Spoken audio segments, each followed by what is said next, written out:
Welcome back to the Takeover. It's your boy True Flame, is joined by Rockout Kate and our special guest Chrismorale. We are here on Illinois Radio. You can hit us up anytime at illinoisradio.com. We are powered by today's school broadcast anywhere. Tomorrow's broadcasters are here today. Absolutely.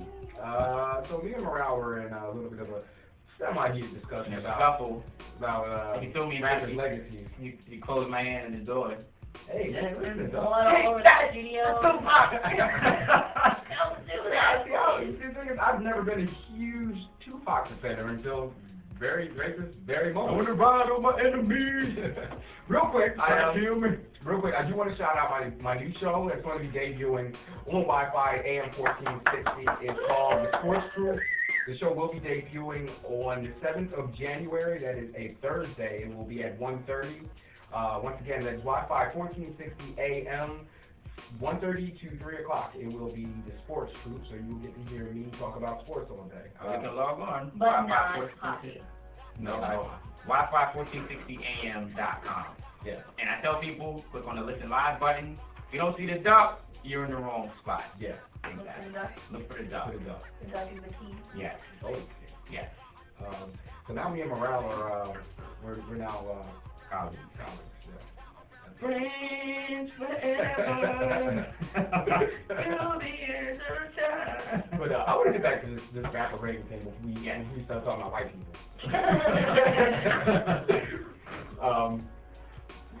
I just wanted to say, all right, so we were... All right, Tupac, I would say 90%. 90. 90? Okay, that's cool. That's a good rating. Yeah. I wasn't going to put him much higher than that. I would give him 92, 93. Yeah. Biggie, what do you give him? I would give Biggie a 95. 95? Yeah. All right. LL Cool J. Hot torso. I would give him, I would say like a 98, and the reason why, Nice. and okay, the reason why I wouldn't get the other 2% is because I honestly believe like I can imagine him working with certain producers, but he's not doing it for some reason, but so that's why he's lost. Well, LL But LL is in my top 10. Is he He's the an greatest? actor more so than anything else. Well, these days. He's in my top 10. Is he the greatest of all time? He's in my top 5 actually. Is he the greatest of all time? No. No? Who's the greatest of all time? Rakim. I ain't still let the mic smoke. Can't roll with you now. Can't roll with you. Top 5. Rakim's top 5. Is it Kanye your favorite? You know what? And thank you, Kate. Thank you, Kate, because that's something else I wanted to ask you. Yeah. Is it too soon to start throwing Kanye, and by the way, Jay-Z is my number one of all time. Is it too soon to start throwing Kanye in discussion for greatest hip-hop artists of all time? No. Is it too soon? Yes, it is. Yes, it is. Why is it too soon? Because I don't think he's proven himself. He hasn't come full circle. What do you think he needs to do? I think he needs to give the fans that he once had, the people that he lost. What do you lose? I never knew he lost it. No, I'm talking about the people that's like, oh man, why didn't you go back to that? Like, Bills fans, since you gotta satisfy all your fans. You can't please all the people all the time. But it's sometimes throw them a bone or something. That's what I mean. See, here's my thing about Kanye West. I personally think he's a genius. I'm not prepared to throw him in the upper echelon of greatest of all time, but at the same time, it's kind of like Kobe Bryant. Kind of like Kobe Bryant, LeBron James syndrome. Like, he's not there yet, but when it's all said and done, he will be. Yeah. That's kind of how I look at him. Yeah. You know, he's still active right now. He's still hot. He's still fresh. Yeah. So you can't really put him there yet. But I think when it's all said and done, Kanye will definitely be there. But like I said, Jay-Z, in my opinion, for my money, is the greatest rapper of all time. So if Kanye would have came out and he would have stayed on the same path that he did when he did the College Dropout album. If he stayed on that same path, making the same type of music, good music, but he stayed on that same path, making that same type of music. He didn't reach out there. Would you think that you would be thinking that he's a genius now? Do you think risk implies somebody being super duper great, or do you think risk is like, okay, all right? Risk is the definition of an artist. If you don't take risks, then you're not proving to me you're an But why is it that people, when they see somebody taking such a risk, automatically, oh, that person's hot, or that person... No, because sometimes that risk backfires. Perfect example, Electric Circus, Tom. Backfires. Because I wrote a status about that other day on Facebook. I said, do you people see these artists who are taking huge risks, like stepping completely out of the box? Do you see them as hot because they took that risk, or do you see them hot because of what they did was genuinely something I that see was the good. to answer your It might question. go either way. You think? Yeah. See, me personally, the way I operate is, if you, first off, for me to consider you an artist, you have to take the risk in the first place. Yeah. Because if you don't take that risk, then as far as I'm concerned, you're just another rapper. Yeah. You're just another performer. It You're depends not an on how artist. it turns out as to if the risk was good or bad. Exactly. But like I said, comedy, Electric Circus. Yeah. I love comedy. I still love comedy. Yeah. But Electric Circus failed. Because he was working with Hard. the Neptunes, is it because of that? It wasn't because he was working with the Neptunes. It was just because he had a concept album, and the concept album flopped. The concept just absolutely flopped. Most Def had a concept album. I want to say it was Blue Magic, but I don't think I'm not too sure it was Blue Magic. And it was okay. It didn't quite. It wasn't clicking, but it wasn't bad. Electric Circus was terrible. Oh man. You know what I'm saying? Did you heard Electric Circus? Nah, I didn't hear You never heard Electric Circus? Nah. Listen to it. It hurts. Yeah. I have to ask you guys something. Yeah. And now, what did you guys think when Eminem came out? And how do you rate him as a rapper? Because people blow him up because he's the greatest rapper of all time, blah, blah, blah. Skill is But what skill. do you really think about his skill? Skill is skill. Mm-hmm. The reason why I think Eminem is great. Eminem is in my top 10 of all time. Yeah, you have to put him there. I would say, as a matter of fact, I've actually extended my top 10 to top 12. Okay, I'm not gonna say who else is on there, but race didn't do anything for me because I was just okay, all right. He's just a guy who, because when he came out, honestly, I'm like, yo, what in the world is going on? Exactly. Yeah. Obviously, first track. Well, And it was not because of the race. Because think about it, we had MC Search before, we had Vanilla Ice before, we had. It was so different. It was so like crazy. Yeah, and I thought it was just like I thought it was like a joke. Well, I didn't know what to make of him at first because Slim Shady was such a. There was nothing like that. Hi, my name is. Yeah. Like, and the content of what he was talking about was just so original and off base and crazy. I just think it was just super lyrical. I just thought it was super duper lyrical. Once you dug into Eminem, not just just a couple of songs like that you initially heard of him when he first dropped with the Marshall Mountains. Yeah. When you actually start to dig into him, he's phenomenal. Yeah. And lyrically, Great. one of the best ever. Yeah. Real quick before we get to Katie and the next subject we're going to talk about, who is the greatest lyricist, lyrical flow of all time? I would say Rakim. Rakim.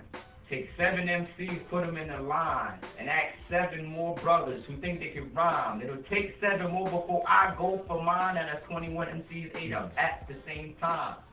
Then he even, it was stuff like that he was writing, you know what I'm saying? Come say hi to the bad guy, don't say goodbye, I don't plan to die. That song right there, Know the Ledge from Juice. Remember the Juice soundtrack? Absolutely, I got that. Yeah. Like think about that song, Know the Ledge. That's just one idea right there. That song, it sounds all violent and gory, but it's a story. That rhymes. Yeah, it sounds all violent and gory, but it's a story. Yeah. I personally, I gotta give it to Big Pun. I think Big Pun was the greatest lyricist. Isn't pun supposed to be a joke? Big Punisher, that's his name. Yeah, Big Pun. even though seeing him ride on that motorcycle was a joke. Butt cheeks on both sides of it. It's just like the seat is in the crack. He was on the ground. They had him in that car, just stuck into their car. They get him out with a plunger. I'm sorry, I don't like talking about the day. Rest in peace, Big Pun. But that's my pick for the greatest rapper of all time. Now, real quick, well, not rapper, lyricist, but sorry. Real quick, I was at a party last week with a couple of my friends. I have a nice range of friends. I have a lot of black friends, I have a lot of white friends. Yeah. I grew up in the suburbs. And at the party, we were playing a game where you put the name of a movie on your forehead and you're supposed to guess, like someone else writes a movie and you put it in your forehead and you're supposed to guess what movie it is by all these clues that you're supposed to have. Yeah. And one of the questions that I asked about the movie that was on my forehead was, are there any black people in it?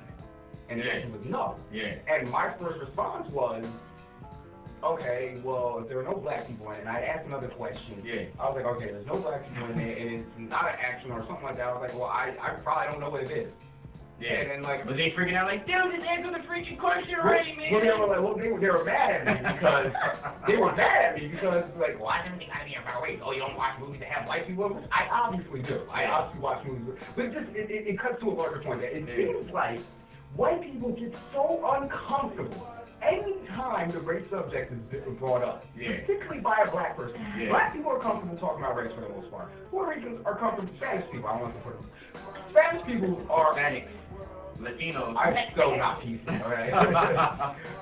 They're not uncomfortable. Asians are not uncomfortable about it. But white people, if you talk about race, they seem like kind of like, especially when you're talking about black people specifically. You know what it is? I tried, if I could, I want to pull out, I want a white person to tell me stereotypes they have about black people. I try to do that on a daily basis. I even share stereotypes about black people with white people.